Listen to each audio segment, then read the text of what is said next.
బర్త్డేలు, మ్యారేజ్ డేలు, పార్టీలు ఇలా ఏ స్పెషల్ అకేషన్ అయినా కేకులు కట్ చేయడం కామన్. కేకులు కోయనిదే సెలబ్రేషన్ స్ఫూర్తి కదా అన్నట్టు అయిపోయింది ప్రెజెంట్ సిచ్యువేషన్. మరి అందరూ ఇష్టపడి తినే కేకులను కొన్ని బేకరీలు ఎలా తయారు చేస్తున్నాయో చూస్తే మళ్ళీ తినాలంటేనే ఆలోచించాల్సిన పరిస్థితి వచ్చింది. చిన్నారులు ఎంతో ఇష్టంగా తినే ప్లమ్ కేకుల తయారీ ఇష్టారాధ్యంగా జరుగుతుంది. ఆరోగ్య శాఖ ఆధ్వర్యంలోని టాస్క్ ఫోర్స్ అధికారులు హైదరాబాద్లోని పలు ప్రాంతాల్లో తనిఖీలు చేయగా 2 ప్రముఖ బేకరీల డొల్లతనం బయటపడింది.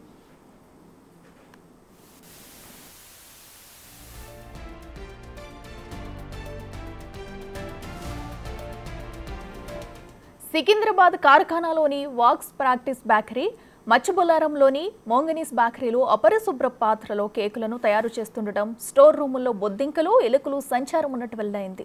వాక్స్ బేకరీ నిర్వాహకులు మరో అడుగు ముందుకేసి ఎక్సైజ్ శాఖ అనుమతి లేకుండా రమ్ను కేకుల్లో వినియోగించడం, ఈ విషయాన్ని ప్యాకేజీలపై ముద్రించకపోవడాన్ని ఫుడ్ సేఫ్టీ అధికారులు సీరియస్గా తీసుకున్నారు. యజమానులను హెచ్చరించి నోటీసులు ఇచ్చామని టాస్క్ ఫోర్స్ అధికారులు ప్రకటించారు. తయారీ గడువు తేదీలు ముద్రించకుండా విక్రయిస్తున్నట్లు గుర్తించారు.